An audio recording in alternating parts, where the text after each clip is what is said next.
Good morning, good afternoon, depending on where you are coming from. I am Ed Crow. With me is Paul Newton. We're going to tell you about ourselves here in a little bit. We do like to take questions as we go. So the chat room is active, and when one of us is not speaking, the other one will be monitoring the chat room. So feel free to ask questions. We like to take them as we're going rather than wait till the end. And so feel free to utilize that chat room for comments, questions, that sort of thing. So let's start off with, if you could throw into the chat where you're from, first off, in terms of location. We always like to know where people are coming at us from.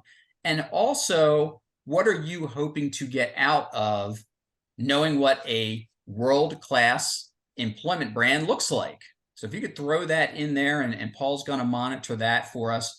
We want to make sure we're hitting the things that are important to you, as well as the content that we like to have to share and that we have planned for today. Hey, we got Canada up here. We got Lancaster, so someone's from my hometown. That's awesome. And NOLA, also spelled backwards, is alone. Welcome, Sarah. Hershey, Dorian, you bring us some chocolate, I hope, from Hershey. It's excellent. So we're kind of all over the place here. Let's get rolling. Keep throwing those comments in there. We like to see where everyone's coming from. So Paul, go ahead and fire this presentation up for us. So here's the thing. You hear a lot. In fact, I think this all started when the millennials kind of came into the workforce, and we said, oh, here's this entitled group of brats, and they're coming up and they're telling us what they want, and they want promoted faster than anybody else, and they want raises, they want all these things. But here's the reality. The reality is that this so-called selfishness or self-centeredness, however you want to put it, it's not exclusive to the millennials. Paul and I, we're solid Gen Xers. We feel some of it. We're certainly seeing Gen Z coming up through as well. And so the reality is that the entire labor force has changed in how they view things, what they want. And so we recognize that sometimes it almost seems like it's impossible to keep up. But what we're here to tell you today, and what has been an ongoing theme throughout our webinar series, is that we believe you can fulfill your employees' needs and pull in the candidates that you want when you're tailoring every step of the employment journey to what your people are saying they need. And we've got a variety of different organizations in here, just from the names that I'm seeing and the folks that I know. So the story a manufacturer might tell is going to be different from a professional services, which is going to be different from a service provider, and so on. And so what you'll need to take out of today is we're going to give you the framework that we believe works for setting yourself up with a world-class employment brand. But the components of that have to be individually tailored to your business and the kinds of people and the skill sets you're drawing in. Before we move on, Ed, let's just look at what people are hoping to get out of here. And so we have Sarah Kennedy says that I'm hoping to take a great idea back to improve our recruiting efforts. We have Dorian, who wants to learn how to improve our brand strategy. Perfect. M. Martin, hoping to learn how we can improve our recruiting efforts and overall company brand. C. Brubaker, how we can set ourselves apart from other businesses. And then the otter down there, that's our recording feature. Comes to everything we do. Taker, yeah. So thanks for all of those things. And Paul, I think it's safe to say we're going to hit all those things. We sure are. So you guys are in the right place. This is awesome. So for those of you who did not throw things in the chat, this is for you if you've got some specialized roles in your organization, and I think we all do, and they've just been open far too long. And how you define far too long is entirely up to you. I mean, for some people, 3 weeks is far too long. For others, it's 3 months or 18 months. And Paul and I say 18 months. Paul and I have seen that with one of our clients, a key role open for 18 months. That's craziness, right? But so if you've got that situation going on, you're in the right place. If you're concerned and you want to learn more about how you retain people because you're worried they're just going to leave you for more money elsewhere. And I know you're all seeing that. We're going to talk about that.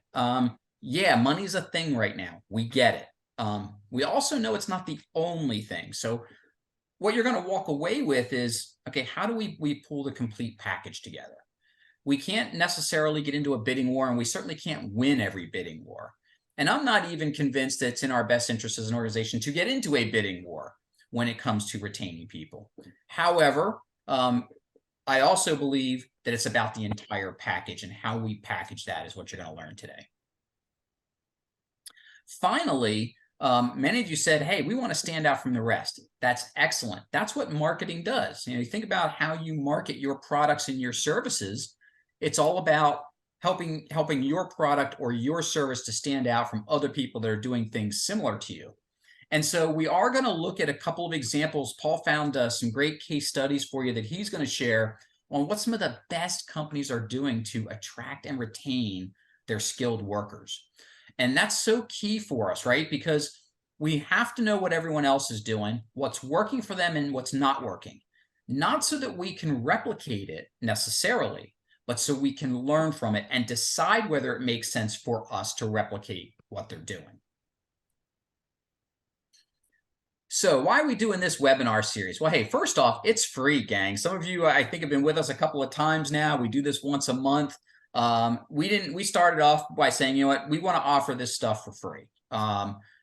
Yes, we're altruistic, but the reality is we want to make a difference in the quality of workplaces. And we believe that we've got something to share with the world. And so that's why we're doing this.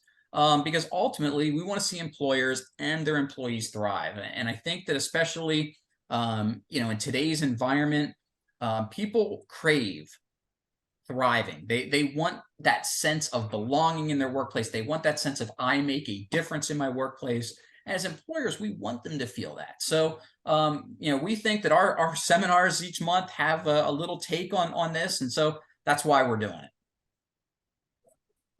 So to tease you for next month, we're going to continue this brand discussion. We wanted to get it on your calendars now.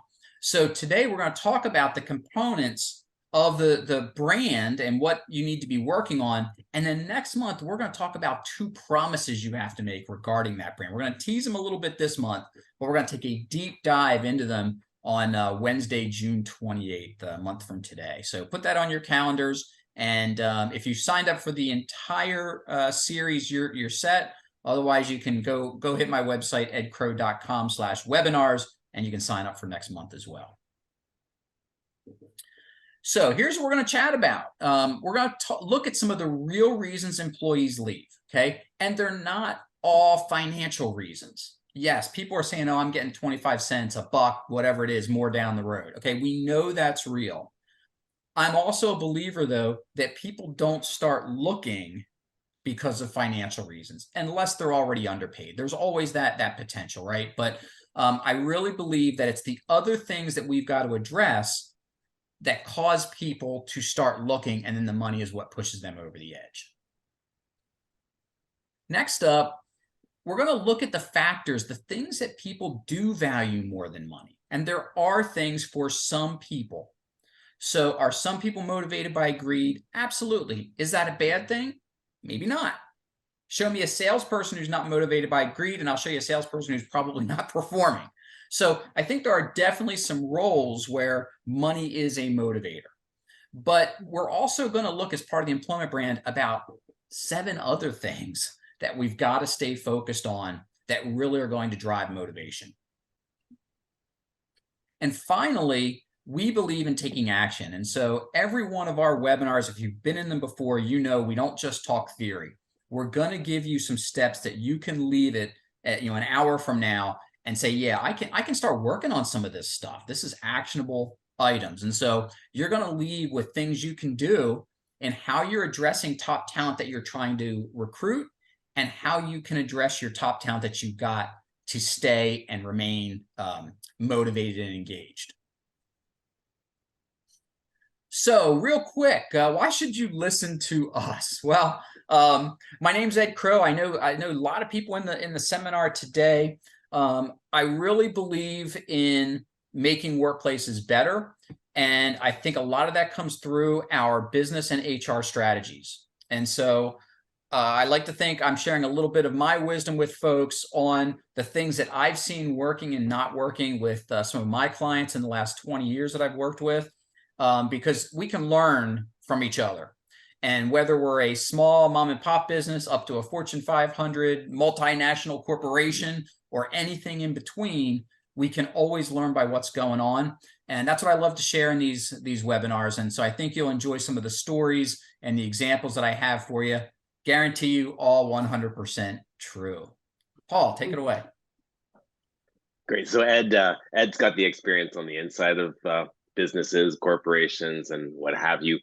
For myself, back in 1997, I graduated from chiropractic school, and they let me out on the population at large.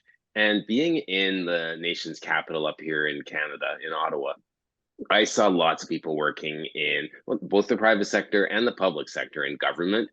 And of course, I was taking care of their aches, pains, and tension and stress. And when I started digging a little deeper, because I love asking questions and I love getting people's stories, it always kind of went back to the trouble they're having at work, the lack of fulfillment, the lack of potential, and just not liking where they were at. And I saw all that transform into physical and emotional and mental kind of pain. And I got really tired of just treating the symptoms, and I wanted to get to the source. So meeting up with Ed and being able to collaborate and hit the problem from both sides, both on the inside of the organization and my knowledge of how people in general respond to their workplace and how it affects them physically, we've been able to really collaborate and put together something that addresses both the organization's needs and the people's needs. And that's what we're here to share with you. So we said we were going to talk about why employees leave. And Ed already alluded to the fact that, while money is a big driver of that, it's not the only one. But what we did is we just pulled up some of the top reasons, and these are off the major job websites, recruiting websites. So off of Indeed, here's the top 5. First, people needing more of a challenge, and I think we're seeing that more than ever, where people today in the new reality, they're seeing a blurred line where, where does actual home life end and work life begin, and who I am and what I want, how does that fit into work? So we have to look at addressing those sort of factors. Are we challenging them to be more of themselves and grow? They're looking for a higher salary. Well, obviously, in any sort of industry that you're in, you must consider what the going rates of pay are, because if you're not at least on par in some way, shape, or form, people will leave. If people are feeling uninspired, they just aren't motivated. And while that used to work, you used to be able to pay people to sit and be uninspired and be miserable. It just doesn't work anymore. People realized over the pandemic that maybe there's a few more things valuable in my life, and there are some sort of deal breakers where I'm just no longer willing to tolerate that. So we need to know about these things. We're going to be talking about that later on. Ed will cover some of it, and I'll go over how we're going to be able to actually dig into what your employees actually want. They want to feel valued. And what we're seeing is this empathy scale has been increasing. The amount of empathy that organizations must show their employees, it's just a fact of life. These are the people coming in. First we were trying to blame it on the millennials. Now it's Generation Z. They're more sensitive. They're more willing to express their wants and needs. And if they're not getting those met, they will actually leave, even if they don't have something lined up. And then finally, seeking a better management relationship. I'm sure you've heard it over and over again that people don't quit jobs, they quit bad managers. And the fact of the matter is relationships are everything. So if we can find ways to build better relationships with our employees and put it out there that that's what they're going to get, we'll attract them and keep them.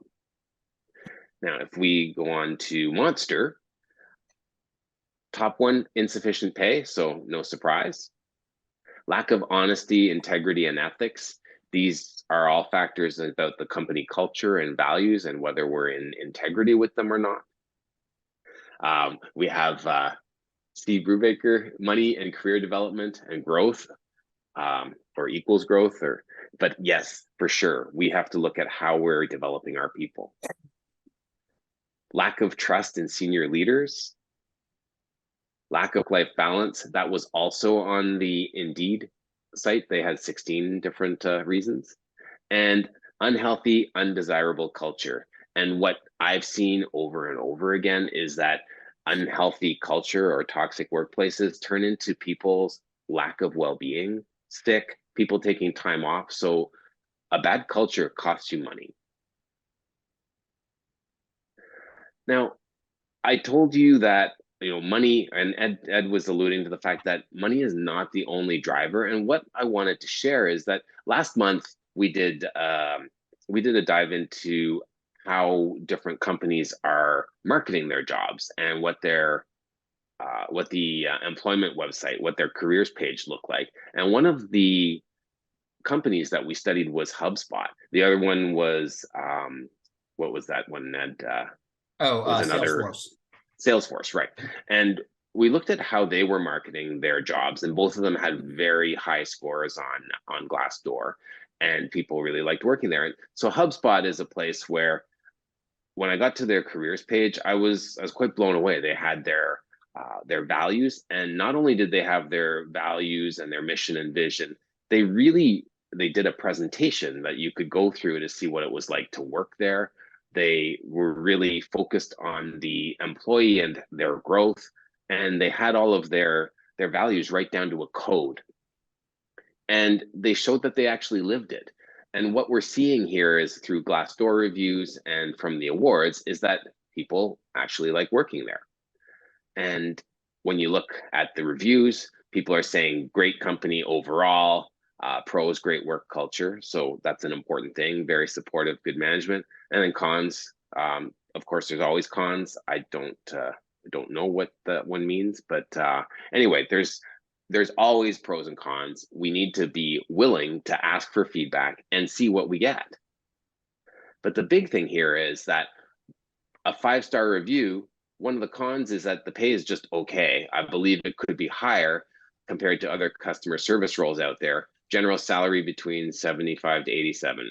So basically, the person knows they could get more money somewhere else, but they're willing to stay because of all the other factors. And I'm going to hand this over to Ed because he's going to drill down into these factors and provide some more insight on why pay might not be the only factor. And Paul, if you can go back to that slide, there's one thing that really stands out to me, folks, and take a look up there in the top left. This is a current employee, been there for more than 3 years. So this tells us, and while Paul just pulled this one, I remember last month when we were taking a deep dive on this website, this was a theme that we saw. Do you remember that, Paul? That people were saying, hey, great management, great this, great that. Yeah, pay could be a little bit better, but it's okay because I've got all these other things that are making it up. So Paul just pulled this one, but this is I guess the perfect example of what we saw on the Glassdoor ratings for HubSpot. And if you do check and see like this person's working there, a lot of the ones where the star ratings are lower, they're people that have left or they are disgruntled. Mm-hmm. But I mean, Ed, we were talking earlier about just the factors of soliciting feedback and asking. And I mean, it depends when you ask, how you ask, what you're asking about. But there's always ways to get feedback, to first of all get clear insight into what people are thinking, but also to build a case for what you really want people to know about your company. So the whole point of our time today is to talk about this thing called an employment brand. And I don't want to insult anyone on here, but typically, if I'm live and I ask an audience, hey, what's an employment brand? Some people like to raise their hands. I don't know. I've heard of it. Don't know what it is. So let's just, I want to clear the air on what it is. So what I believe it is it's our ability to not only brand, but to market everything that has to do with our employment experience. Notice that's a key word here. It's not employee experience, but employment experience. So we've done several of our webinars, and there are a few more coming up that are all related to the recruitment piece. That is part of our employment experience, right? The recruiting and the selection, the hiring, the retention, the promotion, all of that comes into play here when we're talking about our employment brand. And ultimately, what a good employment brand does is it's going to describe for you your reputation as a place to work and the value proposition that you have to offer employees. And so for any of you that even know a little bit about marketing, you know that this is no different than our marketing brand, right? What separates, one shovel from another shovel? What separates one kind of steak from another kind of steak? I mean, think about anything that you buy, right? The marketing message is always, how do we set this product apart? How do we set this service apart? Because we all have competitors. And so we're looking for that competitive advantage in the marketplace. The same concepts apply to our employment brand and how we build it and then how we market it. So I'm going to talk to you about how we build it and the parts we have to incorporate. And I'm going to kick it back to Paul in a little bit. And he's going to talk about the importance of marketing these things. Because what we don't want to do is we don't want to be the proverbial light that's underneath the bushel basket that nobody can see. So if we build the best employment brand ever and don't talk about it to our people, to our prospects, and out in the community, then no one knows how good of a place we are to work. And we want to fix that. So first step, these are in no particular order, though they do get more important as we go through this chain. I will say that. So first off, let's talk about benefits, okay? People expect them, obviously. The question is, what are the types of benefits that you're offering? Can you get creative with them? What's the cost to an employee for their benefits? How do we make that a situation where not only we're giving them the best benefits that we believe we can afford, but what's in it for the employee in terms of the backside? So, good friend of mine owns a school bus company. And of course, getting school bus drivers, it's tough. You work twice a day at weird hours, beginning and end of the day. And so it's always hard to find people. And so years ago, he started throwing massive hiring bonuses at people, $1,000, $2,000 to come work for him. And it worked a little bit. But what he was hearing was that people were coming to him because he had a really nice benefit package. So he said, okay, well, if I've got this great benefit package, I got to start talking about it. And what he decided was he cut off the hiring bonuses and gave everyone 100% coverage on their benefits.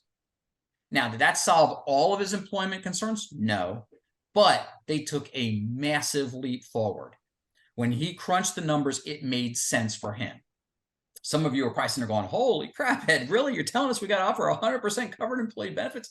I'm not saying that. I'm just giving you one example that it worked.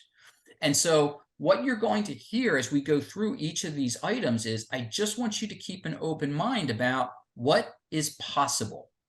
When you look at your entire pot of money that you're spending on people, what is possible for us to do? What makes sense for us to do? What's going to give us the most bang for the buck? In his case, he felt that was where he wanted to put his money. He wanted to show his people that even though they were part-time, they were getting good benefits and they were getting paid for. And one of the things I believe that worked for him so well is he had a number of single moms that were drivers for him. And so they get their kids, on the same bus that on the route they were driving. So they didn't have to worry about running their kid to school. They were still driving their kid to school, literally, right? But because they were single moms, they needed benefits. And so for him, it made sense. But the other side of employee benefits is, what are you doing? Everyone expects, health and dental and vision, right? Maybe you throw some life insurance in there. What else is out there that you can be doing? Can you get a little crazy? What about pet insurance coverage? Hopefully you got EAPs out there, but how can you find out what your people want? Ask them what's important. List all the benefits that you're offering and say, hey, how many of these are really important to you? And what should we have that we don't have? When's the last time you asked those kinds of questions of your people? Huge, huge opportunity there. So also goes without saying, a good salary, okay? Whatever that means, commensurate with the marketplace. So if you have not recently done a salary study of what's going on in the marketplace, you're doing your company a disservice. Because what I'll hear from people is, oh yeah, we look at other job ads, so we know what everyone else is paying. You just know what's in a job ad. I'm talking about going out to salary databases with vetted data to find out what is an electrician worth? What's a bank teller worth? What's a welder worth in the marketplace? So that we know where we stand in relation to that. So when I do salary studies for organizations, one of the things I say is, okay, let's go out and find what's the average person making with 5 years experience in that role. Because that gives us a really good idea of what the market will bear. And if you're ahead of that, is that a good thing or not? I don't know. I know I had a manufacturer a couple of years back that was losing work, losing bids because their salaries were too high. And when we did a study in the marketplace, they were 20% over the market. Now, that sounds really good for the employees, and it was really good for the employees. They were staying 15, 20, 25 years of service. But they were rewarding their people to the detriment of the organization. And they were no longer competitive in the bid process. It was killing them. So that's why I specifically use the term good salary here. We want to be fair to our people, fair to the marketplace, and fair to the organization. Now, let's talk job security for a minute. So I always hesitate with this one because we don't know what the market's going to do. We don't know what the economy is going to do. Most of us are not in full control over what our organizational decisions are around these kinds of things. But we had an organization we worked with a couple months back, maybe a year ago, Paul. They had never had a layoff, ever. Now, you can't promise you'll never have a layoff, but wouldn't you want to be talking about that? Hey, we have never laid people off. Look at all the crazy things that have happened through COVID and the crash of 08 and so on. We never laid people off. We found a way to keep our people working and engaged. That's a great message to tell, and one we should be telling without making any claims about future potential for job security, but talking about how stable our organization is and marketing that.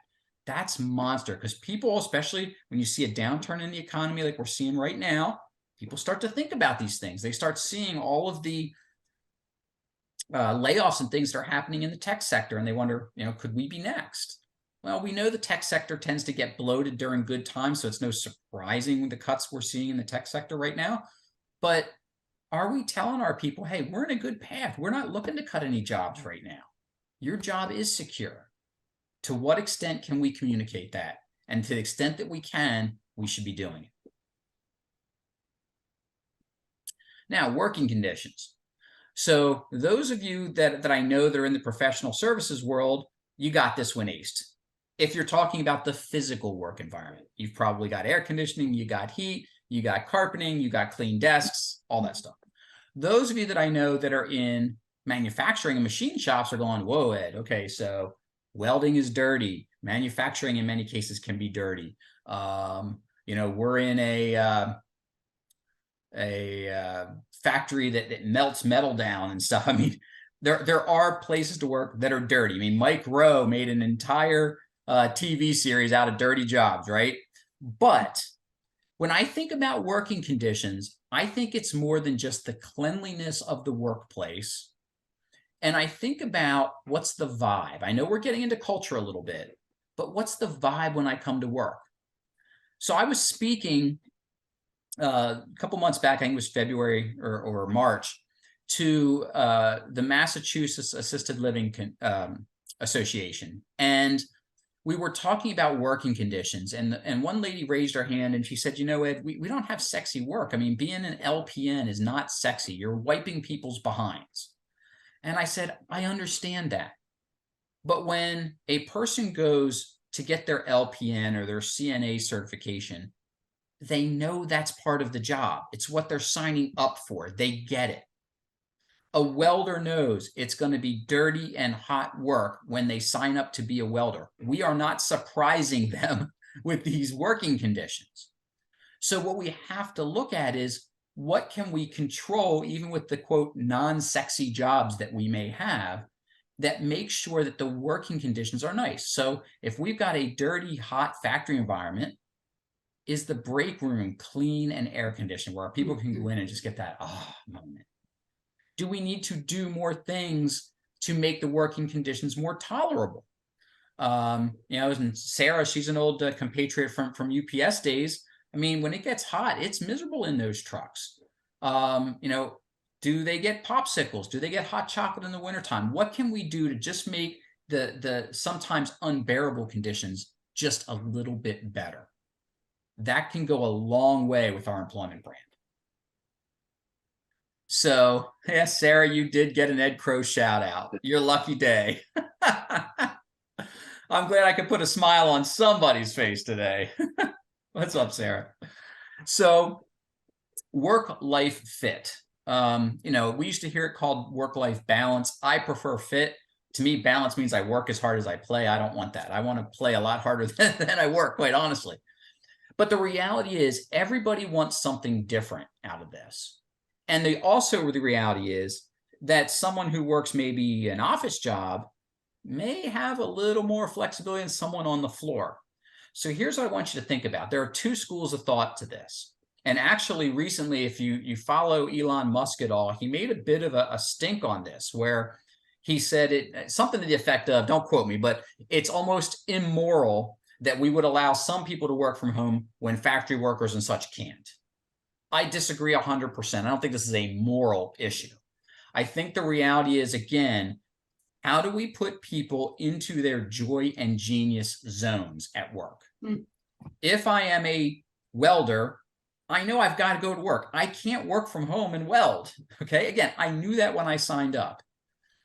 So what can we do to make the work-life puzzle fit together for our people? And that means that the puzzle pieces are going to be different for different job groups. And personally, I don't have a problem with that. Maybe someone would love to have a debate. I'm certainly open to being swayed, but I believe that it's okay if we've got people that work from home all the time or part of the time, and other people can't.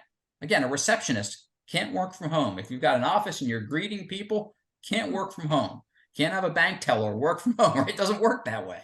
So people, again, I think this goes back to the comments I made around working conditions.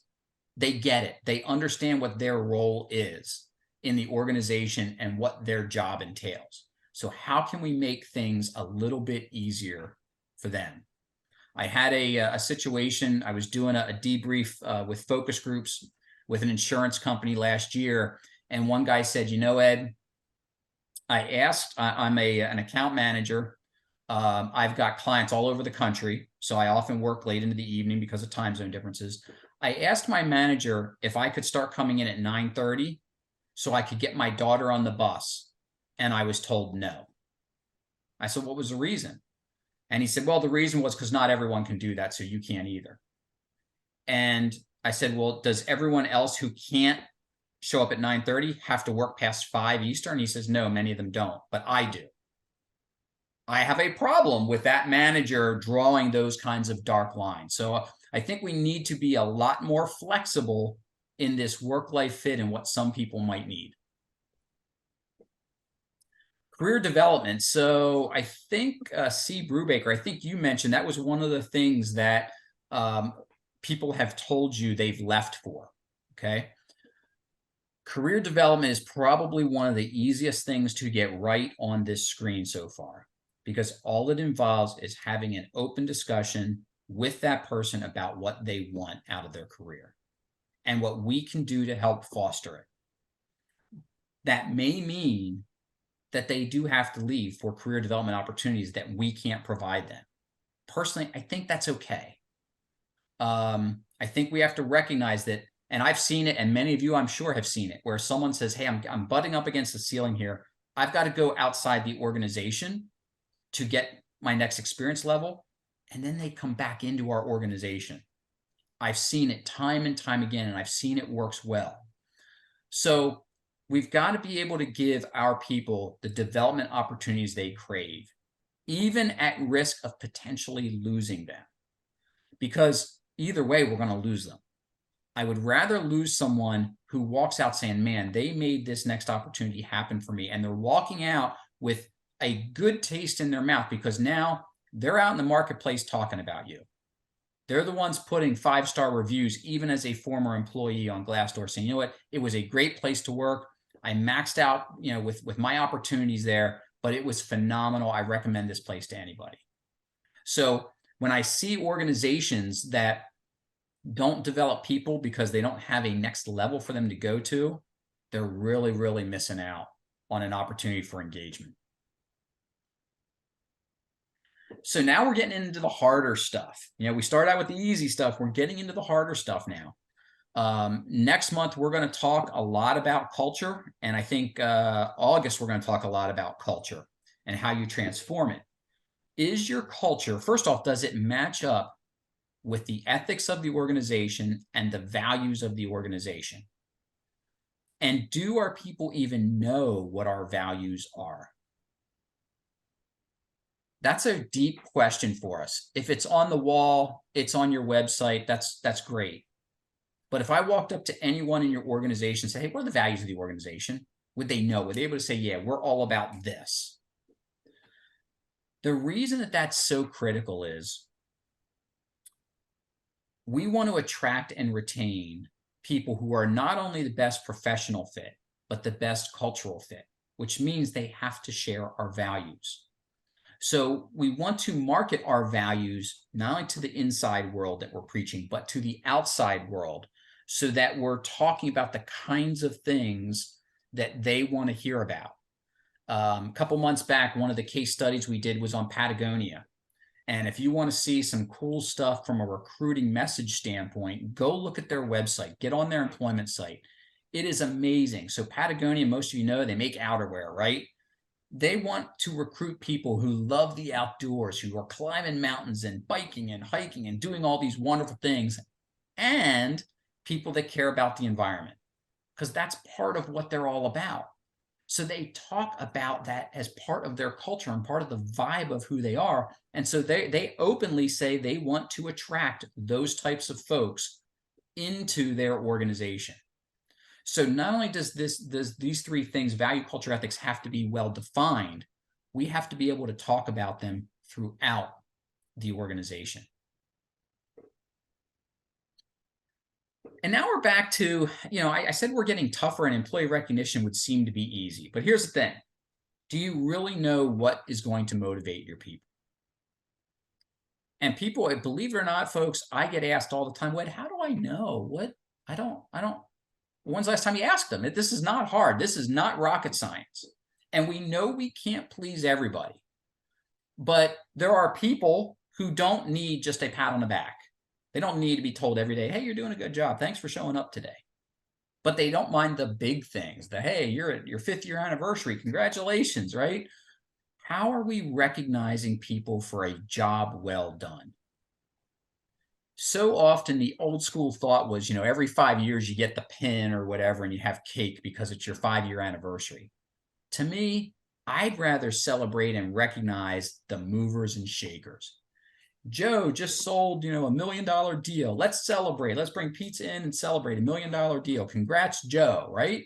Do we celebrate those kinds of wins in our organization? One of the clients Paul and I worked with recently is an engineering firm, and every year they select an employee of the year. But here's the thing, folks, management doesn't select that person. It goes out for every other employee to vote on, to nominate and vote. Talk about a massive recognition opportunity. It's not just the bosses seeing that I've done a great job. It's my fellow employees that said, hey, I'm doing an excellent job and I'm employee of the month and then employee of the year, whatever it happens to be. Employee recognition is tricky. Some people don't want the public recognition, and we have to honor that. And you have to know who those people are. But employee recognition doesn't have to always be about money. But I think it has to be more than, hey, good job, here's a mug with our logo on it, kind of thing. Do you know what your people want? I refer to this book all the time, and if you've had any dealings with me, you've probably heard me mention it before. If you're confused about employee recognition, go buy Hug Your People by Jack Mitchell. It's a short book. It's an amazing book. You can knock it out in a weekend. This guy gets it. He owns a chain of clothing stores. They're kind of high-end business clothing stores in Manhattan and up through New England. He gets employee recognition. And when you read his book, you're going to be like, duh, this is easy. Yeah, it is. But he gets it. And that's what's so critical. And so when we look at these 8 balls, they are what compromise your employment brand. Now, I've shown them all as perfectly alike gold balls. The reality is they might be more amoebas. Some might be smaller, some might be larger based on what your vibe is. You have to know which of these are most important to your people. How do you know? Ask them, okay? And again, though I've got my little arrows in here, this is not a sequential order. Don't say, well, I got to start with benefits and move on. Know where you're strong at, know where you're weak at, and then know whether you can work on those weaknesses or whether you should work on those weaknesses. Or do you accept them as weaknesses and you emphasize the positives? That's where we get into the strategic discussions that we're all getting paid to have inside our organizations. So I'm going to toss it back to Paul now, I believe, and he's going to talk about the key thing with all this, which is marketing it. Right. So one of the big things that that Ed's been talking about is about the employee experience and how they perceive all the factors that he just went through, the 8 different factors. And first, I just want you to differentiate the employee engagement versus employee experience, and then Yeah, sure. we'll go on. Sure. So these terms are used interchangeably. Not so. Engagement is, do you have me committed to what it is that we're working on together? That's really engagement. Do I care? But what I experience is different. So I could fully care about what we're doing, but my day-to-day experience, say with my manager, is horrible. So do you see how I could be engaged, maybe not for long if I've got a bad manager, but my experience is different. So what if you were applying for work at Patagonia because you're an outdoorsy person, you love their gear, and you want to be part of that? You hop in there and you're like, man, I'm engaged because I believe in these products. I believe in the message and everything. But my day-to-day experience is, oh, my manager kind of rides me and I can't even get paper clips to do stuff. And, I have to go through 3 different hoops just to, just to get anything approved. I mean, that's my everyday experience, and that's a problem. So what we have to look at is, what does the employee want and need? What do we want and need? Blend those together. That's what gets us to that employee experience. And we're going to talk a lot more about that next month. Sorry, another teaser. All right. Thanks, Ed. Yep. And what you see in the middle here is the employee experience is really the alignment between what employees want and what the organization wants. And you have to find that overlapping area to create the alignment. And the pieces that overlap, it's not everything, right? Because I think a big concern that that employers have right now is that employees are making all these demands, and they want this and that, if their hours, the flexibility, and all this, and we might feel like we have to bend and give in to everything they want. And the fact of the matter is, you don't. When you get this right, you're going to find the right mix of all the things you can offer that's going to appeal to the right people. And when you're really aligned with the values of the organization and your organization, and you're finding people that also align, their values are going to come through, and it's going to be a win-win situation.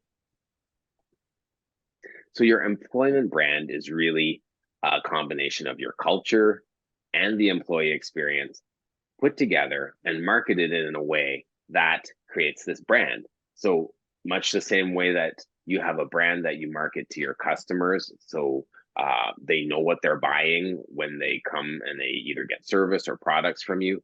It's the same for the employment brand. You want people out there, candidates, to look at your company and know what they're getting when they come to work for you. And that's a new thing, right? And some companies that are on the cutting edge, they're doing it really well. They're putting out their brand, and people want to work there because they know what they're going to get. And you don't have to be a really, a big Fortune 500, Fortune 100 company to be doing this well. And you don't need to have a whole lot of fancy offerings. You just need to find the good in what you have, and what people that already enjoy working for you, what do they like? And as Ed's been saying, like, the first step is just ask them, because you'll probably be surprised to find that the things that you think that are really great, or the things that you're giving that are benefits, are not the things that they actually want. And Ed, didn't you have a story about cell phones or something, or giving people a company giving people? Yeah, I mean, if you go back, when smartphones, especially, were really hitting the market.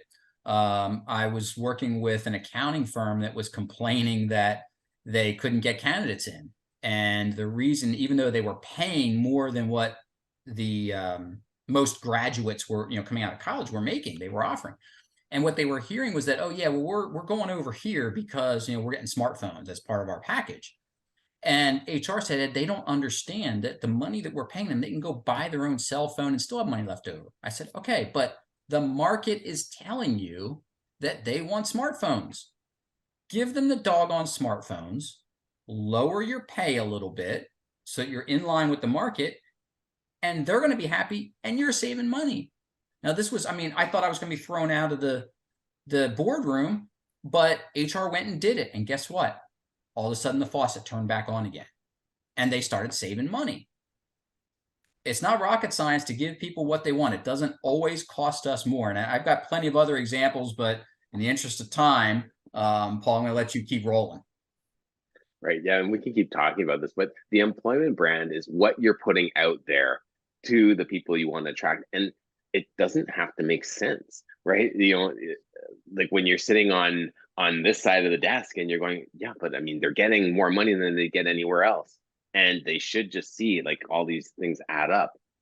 With the employment brand, we need to add it up for them and spell it out and just put it out there. And so if people are asking for a smartphone, and you can do that, give it to them, even though it doesn't make sense. So building your employment brand. So there's really three steps here. First is just ask. Find out what employees like about your company. And again, you'll probably be surprised. And that's the one thing I love. Like when I go into a company that, like Ed and I, when we work with companies, like either like, I mean, they might be just having a really crap experience and their culture is, maybe it's just really a kind of toxic. But we actually really like working with companies that like they have something good, it's just no one knows about it. And earlier when Ed was talking about, it's like what about, like, why do you choose one steak over the other? Well, unless you've tasted the steak, you don't know what it tastes like, right? And unless you've experienced the culture in an organization, you don't know what it feels like. But some places they do a better job marketing, and everyone's going and buying their steak and eating it. And then, maybe you go to a lesser known restaurant and you're like, holy smokes, this is like way, way better, but it's the best kept secret in town. Yeah. You don't want to be that. You don't want to be the best kept secret. So first of all, find out what's worth marketing. And it really is one of my favorite things to do, is to talk to companies where they do, like, they have something good going on, and then I get to experience through another person what it feels like. And the company Ed was talking about, where they have the employee of the year, I got to speak to him. He's a millennial. He said, yeah, I'm an older millennial, because they grew up, right? And they're actually contributing people in society, and they're doing great things. And we just have to understand that every generation, they have new wants and needs, and we have to find out what they are. It's not crazy. It just looks crazy to us. So asking is a big factor. And it was just such a pleasure to talk to this guy and find out all the things that he thought were great about this company. And it was the stability. He talked about how all the different concessions everyone made so they could keep him. And he's been there for 13, 14 years, which is pretty much unheard of in this market. So asking is a big factor. And one thing that you'll notice is that, at first people aren't necessarily going to be so forthcoming or willing to be, because you have to build up that trust and that safety. So Ed was telling me just, when we were talking before, like one of the things that he had experienced when he was working at UPS is that they had to take their employees, the managers had to take the employees offsite somewhere and just have a sort of more candid discussion about, like, hey, what's going on, just to get people out of the environment and give them a little bit more safety to express that. And one thing that we found is that, if we go in and are talking to people, because we're an outsider and because there is a guarantee that's 100% confidential, people are willing to vocalize. And, you might think, I don't want to know, or I do want to know. You do want to know, right? It's better to know, because then we have something to work with.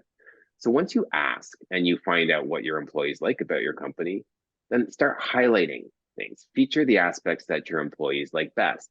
Now, Ed shared 8 different categories of areas that you can ask about that contribute to the employment brand. Again, they're not in a particular order, and they don't all weigh equally in every company. And they don't weigh equally to each person either. So find out what your employees like best, and you want to find out what the best ones like the best, right? Because if you ask a disgruntled person, of course they're going to say nothing, right? They're going to be like, yeah, this is crap. And that's what we see when we look at the Glassdoor reviews. If you check and you see, oh, left in whatever year, you're going to see the 1-star reviews. But when you ask the people that are still there after a number of years, and they're telling you, this is what I really like, these are the things that I think are less desirable, now it's time to start considering what they're saying and look at changing them. So once you highlight the features that they like best, then market them. Get testimonials and quotes and videos to attract more people like them. In interviews I've done, and in a lot of cases, I mean, I record, like, with Otter, just to capture the actual words that are used. And it's really important to get permission and respect privacy. But the words that come out of your employees' mouths, like, you couldn't script them better, and you can't pay enough to get that, really, because people were just saying, it's the best thing going. Like, I can't believe what I get to do at this company. I'm working on cutting edge stuff, and nobody out there is doing it. And if you have an engineer saying something like that, guaranteed there are other engineers, or, like, you have some nerd person that's really into something, and, like, there's other nerds looking for the exact same experience. And people are talking about, maybe it's equipment they want to use. Maybe it's just, again, it is the work culture or the experience of your break room. It's just, those things mean a lot to people. And so if you get a testimonial or you get a little video footage, share it, because it can make all the difference. And so that's really, what makes up an employment brand. But pulling it together, can be a little counterintuitive. And you might be sitting there going, what? I'm going to actually market that? I'm going to put that out? If they want it, give it to them, right? So it really is, like, in HR and in recruiting, you want to learn how to market. It's all about reaching and influencing the candidates wherever they are, whatever they read, hear, or see. So there is an aspect of putting it out there into the different media that they're into, where they're looking, showing up where at events that they might show up at, different associations, and putting this stuff out there. But once you have your brand pulled together, get it out everywhere that these people are. So it can be kind of hard to figure out what you want to put out. And so what Ed and I love doing is, when you're here on a call with us, and you're putting in time to learn more about it, we want to know what kind of questions you might have. And in some cases, we've looked over people's job descriptions to see what could they do to make it pull better. It's part of the employment brand, right? Because maybe you're not saying things about the working conditions, or about the flexibility that is allowed, or the hours that appeal to certain types of people. But every discussion we've had with people about the jobs that they've been trying to fill, we've always found some pros towards why somebody out there would want it. And so what we're inviting you to do is, why don't you just get on the call with us and we'll brainstorm together. We can listen to what you have to offer and highlight some of those things for you. Show you what areas you want to maybe ask a little bit more, ask a few more questions about, and get a little bit of footage of somebody saying, I actually like this and I think it's great and that's why I stay. And then we can help you to figure out what kind of things to highlight and then what you can market to attract the right people. So if you do want to talk to us, just snap a shot of that QR code or open it up and you'll find a link where you can get a time. And yeah, Ed will actually be on there and not just giving you a shout out. He will be giving you insights into what he thinks about things that you can market. And I'll be listening from the more empathetic point of view as to what it feels like to be on the other side of that. And then you'll have something to run with, and you'll be able to get that employment brand going. So we're just And that to is respect free the and no time. obligation, by the way. Yeah, exactly. Right. And just the next call again is in a month from now. And I can't, do you have the date in front of you, Ed? I believe I it's don't think June I do. 28th. There you go. And if there's any questions, we haven't seen anything popping up other than a few comments. We got a last chance, another minute or so for questions or comments or anything you'd like to share. And a big thank you for taking time over lunch to spend some time with us. We love being able to talk to people when we're sharing the information, because it's yeah, it's lonely through the screen. So having some interaction is great. So thank you very much. Oh, we got a new message in here. Thank you for the helpful webinar. Consultation schedule with you next month. Talk about comp strategy. Excellent. Thank you. I will say too, if you liked what you heard today and you've heard us reference past webinars, they are all recorded, as this one is. Again, you can hit my website up, edcrow.com/webinars. Simply scroll down through all of the previous recordings and their dates and the topics are there. So you can certainly hop right in and say, oh gosh, these guys referenced something else. We're happy to take a call on a previous topic as well. So Anne says, how do you figure out the best way to reach your employees? Emails don't get read, intranet posts either. Yeah, exactly. So I'm a big proponent of management by walking around. And I think and you're only one person, Anne, I understand that. But getting management to walk around and just chat with people about what's going on. I can remember early in my career being in on like 4 in the morning and I'm walking around on the shift, and management used to feel, oh yeah, you show up, it's going to be a nice day, you must want to go golfing. And that's why you're in at 4 o'clock in the morning. Like, no, I'm walking around talking to people. Well, it only took a couple of times of me doing that before I sat the management team down and said, hey guys, you got something brewing over here in this one department. Let's talk about this. It really got to the point that the manager of that shift would ask me, when are you coming in again? So you can find an amazing amount out by getting out from behind the desk and getting other supervisors who are responsible for people out from behind desks and talking that way. Because I absolutely agree, Ann, the email isn't the way to go. So the follow-up is educate our leaders so they are message carriers and remind our employees of our values, EVP, etc. Absolutely. I am working with an organization right now that is struggling, and it's because the management team is simply not carrying out those types of things. We talk about the vision, the mission, the goals of the organization, but when I go and talk to the employees, they got no idea what's going on. Well, that's because management isn't carrying that torch, and that's a critical piece. It's not necessarily just in this topic, but obviously for a lot of your business imperatives. So with that, I know we are just a couple minutes over, and we do believe in honoring your time. So if you have any other questions, again, feel free to use that QR code, or You can also go to my website to book time as well with Paul and I, so we can hop on and have a chat with you about other questions. Absent that, though, Paul, thanks so much again for your teamwork on this. He and I really, I think we make a good team together. I love presenting with him, and I hope that came through for all of you. Thanks, everyone. Take care, everyone.